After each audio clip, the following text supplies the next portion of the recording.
Hello. So it's looking more likely that Simon Harris will have to step down or resign, right?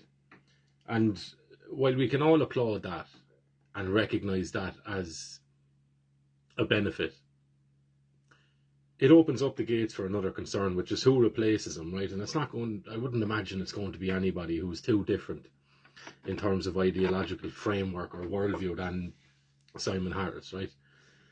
But while there's a positive side to it, there's also the negative, right? And what can tend to happen is some of the animosity, hatred, even if you want, frustration, righteous indignation, anger, all that sort of stuff, right? That stored depository of human emotion, right, and public outrage against Simon Harris. That's going to be directed nearly almost solely at him, okay? And then what happens when he's taken out, right? There's the release valve is allowed open, right? The steam is allowed to shoot out, and people feel like a victory is won. Okay, but is it really, right? Because what was Simon Harris? He was the Minister for Health for 4 or 5 years, maybe, right? But we don't like kings in this country anymore, right? So he wasn't a king, which means that there was a hierarchy, right? He was the top of a hierarchy in terms of health in this country. But there was a framework underneath him, right? There's a system underneath him that preceded him and that continued on and will continue on following his resignation, right? And just to illustrate the point, what I'm talking about is jobs in the public sector, right? Good government pension state jobs where you are almost guaranteed to make it the whole way to retirement and get a nice pension as soon as you get your foot in the door, right? No one seems to get fired from any of these jobs. It's incredibly difficult. People just end up getting rotated into some other department, or they get promoted if they're a problem, just like the Catholic priests used to do, right? And all sort of these criminal organizations or piratical organizations will do, right? They will just move around the problem until it becomes a problem somewhere else, and then it'll be moved on. And we're good at forgetting about things like that provincially and in terms of county to county. It works on us, right? Out of sight, out of mind. Our attention span is not that wide in terms of how we remember things. And once the emotion is taken out of it for Irish people, we tend to just go, yeah, that's grand, on to the next thing. But to illustrate my point, I will now look at some of that framework, okay? So we have the current Minister for Health, Jennifer Karen McNeil. I will go through the titles, right, and then I'm going to go back and show you something. We have Mary Butler, who is the Minister of State for Mental Health. And some of these roles are highly questionable. Like you'd wonder how they're even defined, right? You've Jennifer Murnane O'Connor, who is the Minister of State for Public Health, whatever that is, Wellbeing and National Drugs Strategy. Solid job she's doing, right? Solid job. Kieran O'Donnell, who's the Minister of State for Older People, right? Older people. So they're on their own. They get their own category and some nice government job or position made up just for them, right? So someone can get fat on for years and oversee the death, murder, if you want, of what looks like thousands of older people during the lockdowns. We have Robert Watt, who's the Secretary General of the Department of Health, Bernard Gloucester, the CEO of the HSE, the Health Service Executive. And yeah. Now what I'm going to do is, or what I have done, is compiled up the collective amount of years that these, is it 5 people? 6 people. 1, 2, 3, 4, 5, 6. 6 people. And the amount of years that they all are after racking up combined in positions and roles, either in the health service in Ireland or just in state departments or government jobs or the public sector as a whole. right? And for these 6 people, this is why Simon Harris's tenure, as much as he's one of the least likable people you could ever come across, right? He's ridiculous when you think of it, right? But ridiculously dangerous as well, right? But perfect scapegoat, because he'll get out in front and make as many stupid decisions as you land on his desk. He'll make them all day and try and go out and defend them, right? You can stand in the background and leave him take the heat for it. And he'll do that all day because he thinks he's important. And I genuinely believe he thinks he's doing a great job, because there's something wrong with him. Clearly, there's something wrong with him. But these 6 people that I just mentioned, they have a collective span of years of working in the public sector and being paid off your money of 143 years.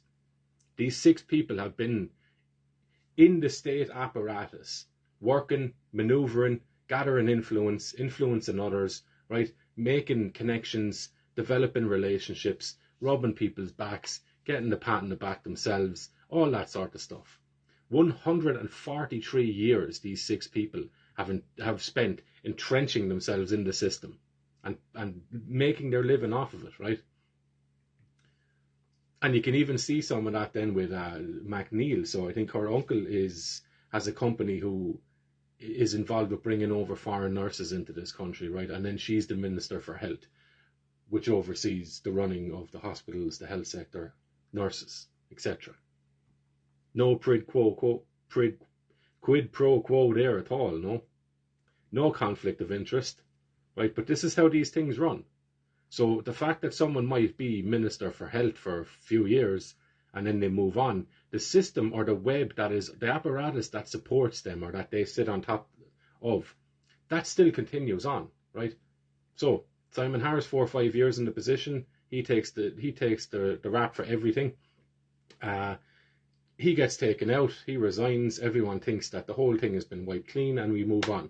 Not the case, right? So all of these other people, all of these other positions, as I said, 6 people, 143 years of service, if you want to call it that, right?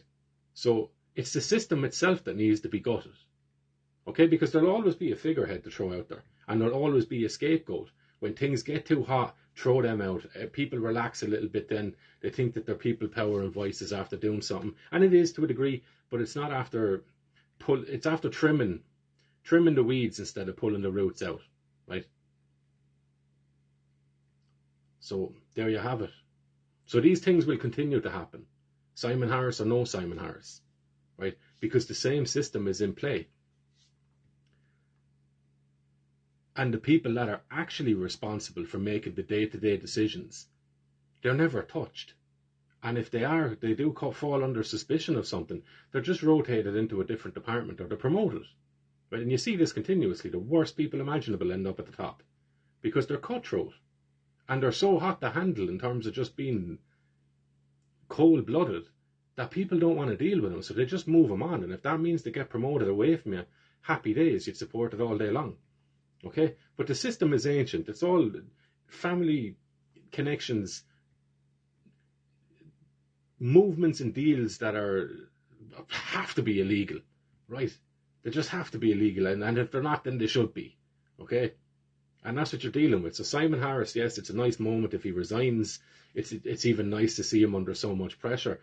But ultimately, outside of that, it's not good enough in terms of redefining what it is we're trying to be doing as Irish human beings who are born to parents and who are thrown into this world, right, and are given the blessing and the gift of human experience. One go around as far as we know, right? It could be short, it could be long, but we continuously choose to live and spend that time in misery and suffering, right? Misery, suffering, longing, stress, worry, constantly chasing things or constantly running away from things because of the deep, deep roots that are involved in nearly all public and state departments across this country, right? So yes, Simon Harris might be gone, but who else is there? Simon Donnelly or Stephen Donnelly is still floating around the place. Like he's just as dangerous. He's probably more dangerous because on the surface he doesn't look as stupid as Simon Harris does, right? But he's still floating around there somewhere. The whole lot of them. Tony Holohan is still thinking of running for president. Right? All these people are still there, and they have blood on their hands. Probably more blood on their hands than Simon Harris does. Right? But this is what will be offered up is a scapegoat, or a release valve for people. And I would like to see the people continue pushing. Who else is involved in these decision makings or lack of decision makings? Right? And also, if you put enough pressure on people, will they hang others out to dry? And I would suggest as well that it'd be great to see